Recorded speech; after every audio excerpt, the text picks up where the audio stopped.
Nous avons vu avec le dispositif montré par le schéma ci-contre que le métal éclairé par une lumière convenable ou bien une radiation électromagnétique convenable est le siège d'émission d'électrons. Les électrons éjectés de ce métal, chacun possède une énergie cinétique. Toutes les énergies cinétiques sont à peu près identiques.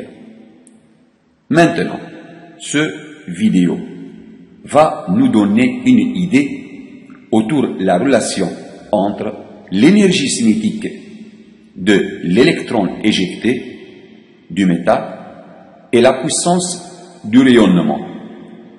Cette énergie cinétique dépend-elle de la puissance du rayonnement ou non? De même, cette énergie cinétique dépend-elle de la fréquence ou bien la longueur d'onde de la radiation utilisée ou non?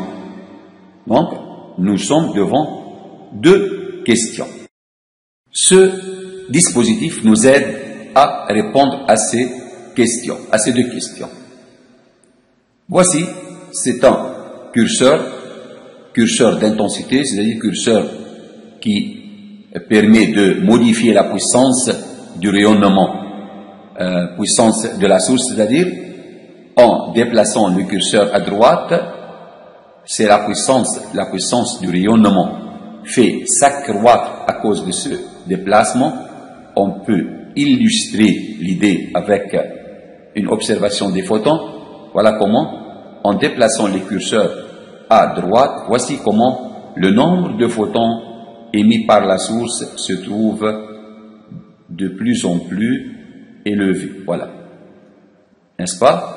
Si on déplace les curseurs à gauche, la puissance du rayonnement se décroît. Bien. Allons voir donc cet effet, c'est-à-dire variation de la puissance du rayonnement sur l'énergie cinétique des électrons émis par le métal. Avant tout, il faut utiliser une radiation de longueur d'onde plus petite que la longueur d'onde seuil du métal utilisé ici, le sodium. Donc, en déplaçant le curseur à gauche, on fait ainsi diminuer lambda. Donc, on observe une libération d'électrons par le métal. Voilà comment. Donc, ces radiations arrachent d'électrons du métal.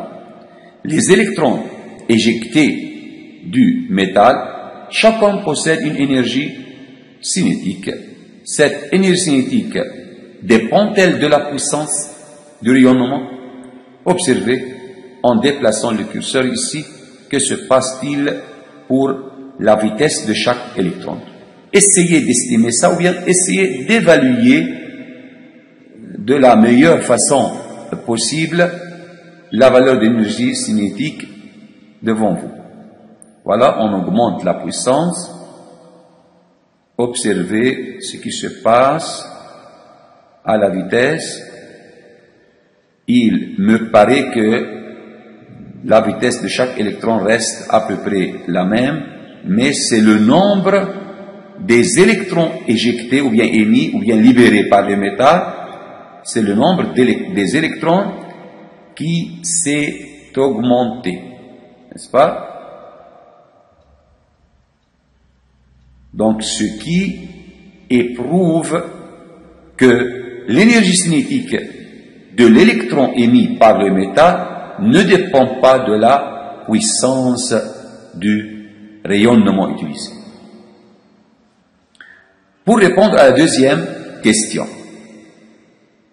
est-ce que l'énergie cinétique de l'électron libéré du métal dépend-elle de la longueur d'onde de la radiation utilisée? Il faut déplacer le curseur à gauche pour diminuer lambda, pour donner à lambda des valeurs de plus en plus petites, car pour lambda plus grande que lambda seuil, on n'a pas un effet photoélectrique, on n'a pas d'électrons éjectés. Donc il faut diminuer lambda et observer, regardez attentivement devant vous, que se passe-t-il à la vitesse de chacun des électrons émis. Observez. Avez-vous constaté que l'énergie cinétique de l'électron s'est augmenté à cause de cette opération, n'est-ce pas? Les électrons deviennent de plus en plus rapides. Voilà. En diminuant l'onde d'onde, les électrons deviennent de plus en plus rapides. Donc leur énergie cinétique devient importante. Donc la relation entre EC et lambda nous paraît comme si elle était inversement proportionnelle. Théoriquement, on peut vérifier que l'énergie cinétique de l'électron libéré est en relation avec la fréquence de la radiation, comme montre l'équation devant nous, EC égale h nu moins h nu seuil. Cette équation est déduite de quoi? De l'équation précédente, EC max égale, voilà ici, EC max égale E photon moins WS, en mettant E photon égale h nu et WS égale h nu S. Donc, il nous paraît que l'énergie cinétique est en relation avec la fréquence suivant une courbe droite croissante car H positif. Voilà, lorsque la fréquence de la radiation augmente, c'est-à-dire lorsque la longueur d'onde diminue comme on a vu précédemment dans l'animation, lorsque l'onde diminue, c'est-à-dire lorsque la fréquence augmente, on observe que l'énergie cinétique de l'électron va s'accroître linéairement. Voilà, linéairement. Donc, c'est une étude théorique qui vérifie les études expérimentales.